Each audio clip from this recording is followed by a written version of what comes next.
Welcome to BNEWS Weekly. I'm Phil Gallagher, along with BNEWS reporters Chris Flaherty, Robert Paris, Tad Stefanak, Carter Ames, Juliana McGraham with sports, Gretchen Carey with the community calendar, and Peter Brown with weather. Thank you for joining us. Burlington's Temple Shalom Emeth welcomed the community to celebrate the third night of Hanukkah with a special menorah lighting and community party. This marked the first year the temple opened the event to the public. Chris Flaherty was there and has this report. December 16th marked the third night of Hanukkah, and Temple Shalom Emeth welcomed the community to join them for a special lighting of the menorah, followed by music, refreshments, and games of dreidel. It was a great turnout. I was so thrilled to see so many members of the community come to celebrate with us and join with us and show their solidarity with us, not just because it's Hanukkah, but because it's a very difficult moment in time with what happened in Australia and just anti-Semitism around the world. So I really wanted people to come to stand, other children to stand with our children, in particular to show everybody that we're not alone and that a lot of people support us and care about us and accept us for who we are. The spirit of the season and the community was on full display as individuals of all faiths and cultures gathered to celebrate Hanukkah. I think that this is a time when it's important for us all to come together across cultural differences and faith differences and really celebrate everything that we share, and also to really celebrate the particularities of our different traditions. I think it's important for us all to come together and just be people together and share in the celebration of the season. What do you like best about Hanukkah?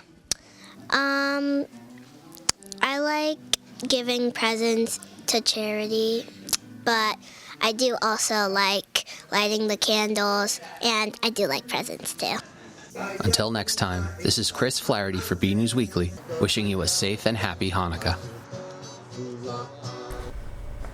The Burlington Area Chamber of Commerce, in partnership with Transaction Associates and Corporate Shuttles, wrapped up its first Stuff a Shuttle food and toy drive on December 10th, and the results exceeded expectations. BNews reporter Tad Stefanak has the story.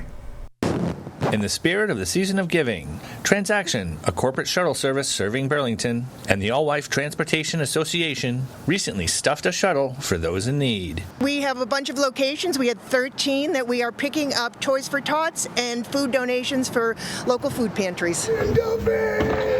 Our company, Transaction Associates, that provides shuttles and transportation consulting, we do Toys for Tots fundraiser every year. And this year we decided to bring it out to all of our clients. So we decided we're going to try to stuff a shuttle, and we reached out to our clients and we're making the rounds to pick everything up today. And then we're going to bring the donations to Toys for Tots and the local food pantries. Well, we're happy to be partnering with Transaction Associates, and we're going to many members throughout the town to collect toys and food items for the food pantry. We're happy to get together and kind of organize it and try to get the businesses together to be able to give back to the community as they always do. But we're just helping to facilitate the actual moving of it, and we're looking forward to visiting the businesses today and getting the stuff over to the food pantry. We're so excited to fill this shuttle and to help the community, especially this time of year and with all the economic issues happening right now, and that next year we're going to try to stuff too. Thank you to all our clients. You did a great, amazing job, and we look forward to going to do our pickups. From the offices of the Burlington Area Chamber of Commerce, I'm BNews reporter Tad Stefanak. The Burlington ICE facility was back in the headlines this week as arrests, a counter-protest, and renewed scrutiny from elected officials brought attention back to the site. On Tuesday, Burlington police arrested 4 adults who were attempting to deliver care packages to people being held at the facility. The group, which included a local minister and a Brandeis professor, was charged with trespassing and disturbing the peace after refusing multiple police orders to leave the entrance area. The packages contained basic items such as food, hats, and bedrolls intended for detainees. A participant in the group said the effort was meant to show care during the holiday season. On Wednesday, the Bearing Witness at ICE Group, which meets weekly, saw its first counter-protest scheduled during the group's regular gathering, prompting increased police preparation and presence. Burlington Police designated separate areas for each group on opposite sides of the street and shared safety guidance with participants ahead of time. While both groups were vocal in expressing their views, no incidents were reported. The activity comes as federal oversight of the facility continues. Senator Ed Markey released a letter following a recent visit, and a judge has since ruled that lawmakers cannot be blocked from visiting ICE facilities as part of their oversight responsibilities. The Burlington Public Library kicked off the holiday season by giving patrons a chance to shop, support, and read local at its second annual Local Author Festival. BNEWS student reporter Carter Ames has this look. Stay tuned to BCAT for more from the 2025 Local Author Festival. After a successful inaugural year, the Burlington Public Library's Local Authorfest returned on Sunday, December 7th, hosting a wide variety of authors from Burlington and surrounding communities. There's a lot of coordination. We asked the authors like which floor they want to sit on, what kind of space they needed, what kind of books they wrote, because we wanted to make sure we had something for everyone, fiction, nonfiction, teen, children, adults, something for everyone. So we kind of did a big survey for everybody just to make sure the people we invited here were a different group of people, so every person who walks in the door could find something they were interested in. The featured event of the day was an interactive whodunit improv session hosted by the organization Sisters in Crime. It's about 30 years old, and it's an organization that was originally founded for the purpose of advancing the public's awareness of women's contributions to the mystery field. Since then, we're an incredibly inclusive group, but basically what we do extremely well is what we're about to do in the other room, which is library programs to promote our authors. The festival is a reminder to not just shop and support local, but to read local. If the library doesn't support a local author, who will?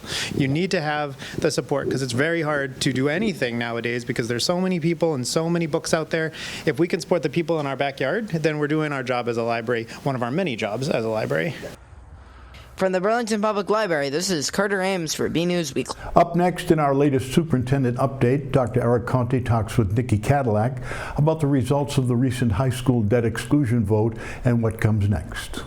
People put a lot of time into coming up with a plan, and I think it was a good community effort, and I think that's the whole reason you have a vote. So I'm almost would rather have lost by 2-1 than say we lost by 10 votes or something like that. It would have been, oh my God, what slight thing could we have done differently? But it was clear. A clear message. It was a clear message.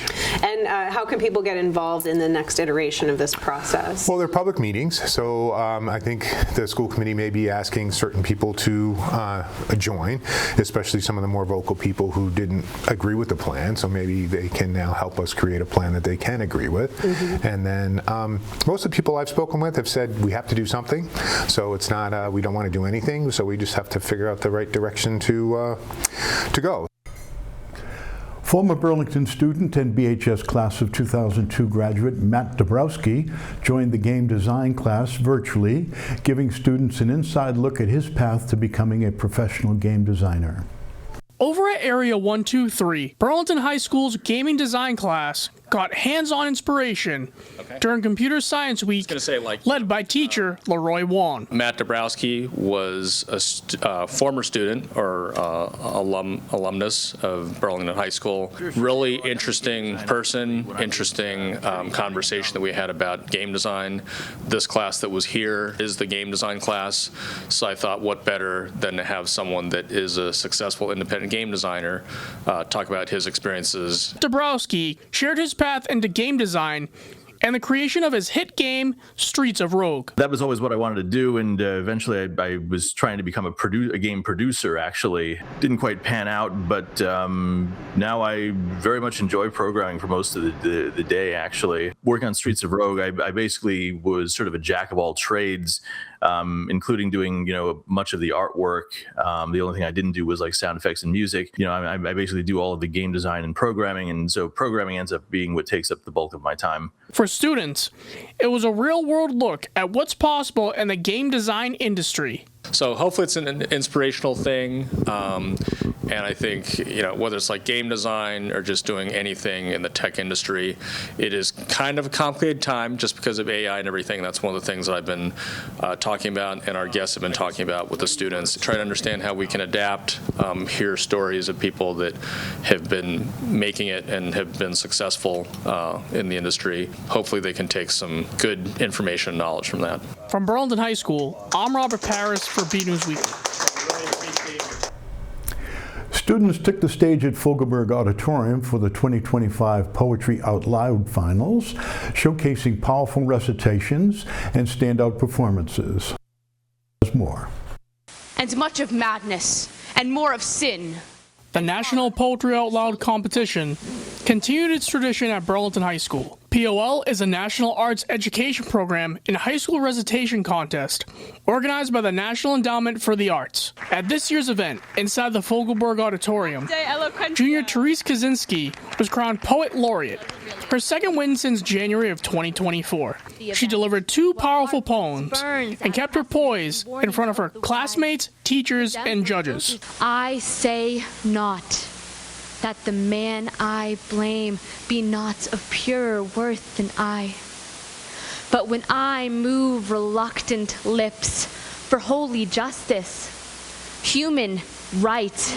It was very nerve-wracking, but I did have a favorite part, which was kind of really understanding the story behind these poems, because they do mean a lot to me. And I chose ones that really felt really important to me and influential, so I really kind of focused on how I was going to deliver that message to other people, so that was my favorite part about it. BHS English Department Chair Judy Crossman says each student chose a poem that speaks to who they are. Because you can see the imperfections, mole, scar, bruise, because our bodies are prone to destruction. They're doing some version of critical reading and thinking about the poem to understand its meaning, its significance, and then they spend time memorizing and figuring out how they're going to recite the poem in such a way that it's more than just like a flat recitation of words, but they're actually conveying the meaning of the poem, and that's where the real skill comes in, and that's where, you know, the students who are in the semifinals and the finals really excel at that. Kaczynski now advanced to the state semifinals on the weekend of February 7th. If she moves on, she'll compete at the state finals on March 8th. Congratulations to Therese and best of luck as she heads into the next round in the new year. From the Fogelberg Auditorium, I'm Robert Paris for BNEWS Weekly. And the hearts of men grow tender, girdle the world with peace. Thank you. Up next, Peter Brown has our holiday forecast right after a look at our community calendar. Hey everyone, I'm Gretchen Carey, and this is your community calendar. On December 31st from 10 a.m. to 12 p.m., the Burlington Public Library is having New Year's Eve party. Everyone is welcome and no registration is required.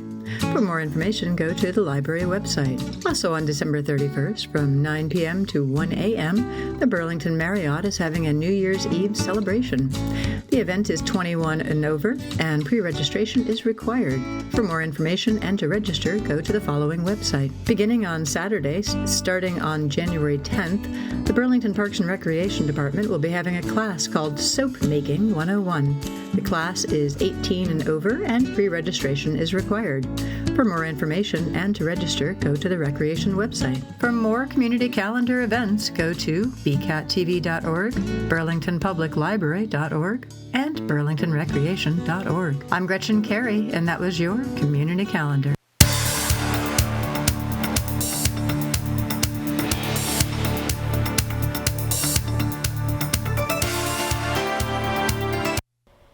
Well, hello everyone, and this is Peter Brown with a look at your weather for the next 7 days. Here we are heading in towards what is getting to be the tail end of the holiday season. I know it's hard to believe that we are almost done with 2025. We're going to be starting out our period on Friday. Look at this. And now this is something we have not seen in the Burlington area for quite some time. We are going to be in the mid-50s to near 60 out there. That is something that we had hoped back during the end of the summer that we would see extend in towards the holiday period. However, that came to a crashing end in October when our weather turned decidedly colder. But unfortunately, Friday's weather, if you are finishing your holiday shopping out there, it is going to come with quite a bit of wind and rain, but nevertheless, temperatures are going to be very pleasant if you do have to be out and about.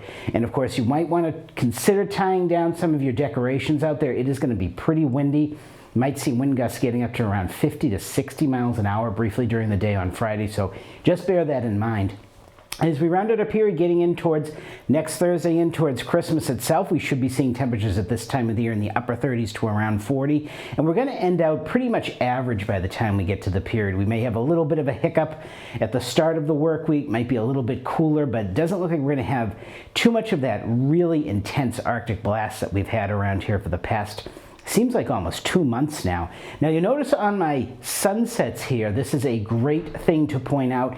Our sunsets are now starting to get later. Yes, we are getting to that time of the year when the days are going to start getting longer again. We are going to keep losing a couple of moments in the morning time, so our days are going to keep getting shorter until about December 26th, but thereafter, we are off to the races and our days are going to be getting longer finally again. So as we go ahead, let's take a look at the temperatures and precipitation from the Climate Prediction Center that we're expecting here in the Burlington area. And now, looking at our precipitation map, this is great news if you're going to be doing any traveling over the next couple of weeks. We're going to have a chance of near normal precipitation, but it doesn't look like we're going to be seeing any heavy snowstorms. So I know, unfortunately, for those of you who really like the snow here in the Burlington area, it looks like we're going to be escaping that once again. We've had all of this cold weather and barely an inch of snow. Hard to believe. As we go ahead, let's take a look at what we're calling for in terms of temperatures coming up. And again, similar to like what we've been seeing right here in the Northeast, especially here in New England and the Burlington area, we are one of the only parts of the country that are expecting near normal to below normal temperatures. Now again, we're going to be starting out pretty warm on Friday, but then we're going to tail off a little bit and we're going to finish out about average. So that's the way it's going to be looking. And if you're going to the desert Southwest at all for Christmas or New Year's, heading down towards Las Vegas or Phoenix, looks like it's going to be a pretty warm time of it down there. So that's where you're looking for the warm weather. Head south and west. So as we go ahead, let's take a look at those 7 days of weather coming up. And again, like you're saying, looks like we have a little bit of everything on this map, kind of a seesaw in temperatures as well. Now on Friday again, I am actually putting a chance of maybe some thunderstorms in there. We are going to have a very warm morning, temperatures around 60 probably. I think 55 is a little bit too cool from what I'm seeing right now. And we're going to see a very powerful cold front come through the area early in the afternoon, and that is going to start to knock our temperatures way down. In fact, by the time you wake up on Saturday morning, we're going to be seeing temperatures in the upper teens to near 20 again. So Saturday, it's going to be a little bit cool out there. Might be calling for us to have a little bit cooler than what I'm seeing right now. We might have to bump those temperatures up on Saturday a bit, maybe up to about 35 to 38 or so. So that's going to be pretty pleasant out there before we get some showers come back into the picture on Sunday with our temperatures warming a little bit again back to around average in the low 40s. A little bit of an Arctic shock on Monday. Temperatures staying in the upper 20s, and of course those morning lows getting down to the single digits going into Tuesday morning. And thereafter, if you're going to be waiting up for Santa on Wednesday evening on Christmas Eve, looks like we're going to be seeing temperatures about average to slightly below again for this time of the year. Now, I am putting some flurry chances in there for Wednesday and Thursday. Not sure if that's going to materialize right now. We're going to just have to keep a close eye on that. It looks like it's going to be more light nuisance type of snow. And unfortunately, to qualify for an official white Christmas, we would have to have 1 inch of snow on the ground. Have to see if that happens. Doesn't look very likely right now, even with this slight chance of snow that could be coming up on Wednesday and Thursday. So everyone, get out there, have a great week, enjoy the weather, and I just wanted to let you know this will be the last time that I will be seeing you this year. I won't be back with you again until the new year, so I hope you and your families all have a very happy holiday season and a very happy new year. Okay, Winter Sports is back. Juliana McGrain has all of the story. Hello everyone, welcome back to your weekly Burlington Sports Report. I am your host, Juliana McGrain, and let's get right into it. Winter sports are officially underway at BHS. We've got a full breakdown on teams hitting the ice, the court, and the mat. Both girls and boys basketball and hockey teams opened up their seasons against Lexington. All teams were on the road with the exception of girls basketball. We were there for the girls' season opener at BHS, and it ended in a victory. The Burlington girls basketball team opened the season strong at home against Lexington. The Red Devils set the tone early, jumping out to a 16-5 lead after one. Burlington stayed in control the rest of the way, building a 25-10 halftime lead and never looked back. The Devils cruised through the second half and closed with a convincing 39-18 win to start the year. The girls' team traveled to Arlington, where they tied 36-36, sending the game into overtime. Arlington pulled away in an extra period, earning a 46-36 win. The boys' basketball team came up just short in their season opener, falling 64-62 on the road. Junior Matt Gray led the scores with 29 points. Burlington bounced back on the 16th with a home game over Arlington, 58-51. Senior brothers Justin and Maddie Gray combined for a total 38 points, with Justin scoring 20 and Maddie scoring 18. Let's head to the ice for some hockey action. The girls opened their season with a tight 3-2 loss in Lexington. Junior Emma Steiner and freshman Sophia Cleary both found the back of the net. The boys made a statement with their opener with a shutout win. Senior Giacomo Bernadelli scored twice, while sophomore Nick Tulipino and juniors James Gordon and Aiden Shanahan and Wyatt Condon each scored a goal. Our game of the week featured both the teams at the home opener at the Ice Palace against Arlington. Let's check out the highlights. The Devils were back at the Ice Palace for their home opener, hosting the Arlington Spy Ponders in a doubleheader. The girls set the tone early. Freshman Sophia Cleary found the net twice. Junior Shayla Coker added a goal, and freshman Kira Brindle opened the scoring as the Devils cruised to a 3-0 shutout for their first win of the season. The boys' matchup was physical from the opening puck drop. Sophomore Jake Griffin scored his first career goal, but Arlington pulled away late with 3 goals, handing the Devils their first loss of the year. The boys' indoor track team opened the season in a dominant fashion, rolling past Watertown 95-5 in Boston on the 16th. State qualifiers from the meet include Shane Sheehan in the long jump and Augustin Perkins in the shot put. The girls' indoor track team also picked up a win, defeating Watertown 65-36. Several athletes recorded personal bests, including Madison Goodwin, Kaya Cummings, Lauren Lane, Georgia Bilodeau, and Lila Kuhn. The Burlington High School wrestling team opened up the 2025 season with a strong showing on a tri-meet, earning a 47-30 win over Milton while dropping competitive matches to Tingsboro, Dracut, and Chelmsford. The Devils followed that up with a dominant 58-15 win over Malden Catholic on the 17th. For the full results for these meets, head to our website at bcattv.org/sports. Speaking of dominant performance, esports standout Gio Delgado capped off an undefeated season by becoming a Madden champion. BNEWS sports reporter Robert Perez has the story. Senior Gio Delgado has made history, becoming the first ever Eastern Regional champion after an undefeated regular season and a flawless postseason run. A milestone moment for the Red Devil esports program. Confident every game I went into. Beginning of the year, I was on a mission. I had a mission to shine. I knew I had to go out there and play my best. And with Coach Hart's help, it was a lot. Just incredibly exciting. We've come so close so many times, and to finally get it done is really gratifying. Obviously excited for Gio, put in so much hard work. Coach Hart has done an amazing job coaching and mentoring him. Great achievement for the program. Delgado competed in Madden NFL 26, and this season was something special. Week after week, he stayed locked in, dominating the competition on his way to the top. I was prepared for all of them, and I knew once I went down a lead, say it was 7-0, 14-0, I was confident, and I knew I had the opportunity to excel. Working closely with head coach Nolan Hart, Gio fine-tuned his game day by day, preparing for every matchup along the way. To have an undefeated season in anything is really a tremendous accomplishment. As 8-0 is to go in Madden is impressive. Watching the improvement from 1-0 to 2-0 to being 8-0 really just assured me that we had an honest chance to be able to compete this season. That preparation paid off in the championship, where Delgado delivered a statement win.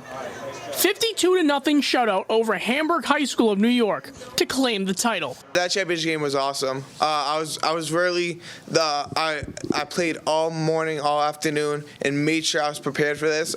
Coach Hart was really on me and made sure I the whole day was just relaxed and everything like that. So I made sure that going into the championship game, I was prepared and ready. Gio has one more season left with Red Devil Gaming, but this championship run cements his place in program history. I'm going to look back this forever, but it was a group effort. I put in the work, I played, but it was really everyone else supporting me and helping me through my journey. It's great to have reached the pinnacle, at least with Madden, and we'll see what happens. Hopefully, with Mario Kart and Fortnite, the other games that we play, we're going to have continued success. Congratulations on a historic season, Gio. From Area 123, I'm Robert Paris for BNEWS Sports. I want to wish a safe and happy holiday season to everyone. We'll be back with more sports stories and updates in January. See you in 2026, and for now, I have been Juliana McGrain. Back to you guys in the studio. This week's Red Devil Shoutout goes to senior Brady Richer. Richer played both running back and defensive back during the Red Devils Middlesex League undefeated season and was named a Middlesex League All-Star. Robert Harris has the story. Senior Brady Richer was named a Middlesex League All-Star for his outstanding performance on Burlington's undefeated Red Devil football team. To be recognized by the league as one of the best players in the league, it's truly special to me. Richer played on both sides of the ball, as a running back and defensive back. The team faced plenty of doubt early on, but with hard work and belief, they turned that into an historic season. All summer, we all worked hard. It worked out in the end. We went 8-0. I'm going to miss it because we were brothers. We accomplished something great that went down in history. Richer says he'll miss his time with the team, especially his breakout game against their rivals, a moment he'll carry with him long after high school. I think beating Stoneham finally. We haven't beat them in 4 or 5 years, and I balled out that game. So to win that game and then have one of my best games of my career, that was special to me. Congratulations, Brady, on an incredible accomplishment. This is the Red Devil Shoutout. Our photo of the week this week was sent in by Deb Quintal. Deb captured this great shot of a proud deer posing early in the morning in the Quintal's backyard on Peach Orchard Road. Nice picture, Deb. Thank you. Don't forget to send us your photos. They can be in something you see around town, on vacation, or even photos of your family and pets. Whatever you think is interesting and want to share, send it to BCAT at bcattv.org with the subject line Photo of the Week. That's it from the news desk. We'll be on break for the next couple of weeks for the holidays. From all of us here at BNews, thank you for supporting local news and being part of our community throughout the year. We wish you and your families a happy, healthy, and safe Christmas, Hanukkah, and New Year's. Be sure to look for our annual BNews Year in Review special with John Denizio. We'll leave you this week with scenes from the community Hanukkah celebration at the temple. Hanukkah, oh Hanukkah, come light the menorah. Let's have a party, we'll all dance the hora. Gather round the table, we'll give you a treat. Dreidels to play with and lots to eat. And while we are playing, the candles are burning low. One for each night they shed a sweet light to remind us of days long ago. One for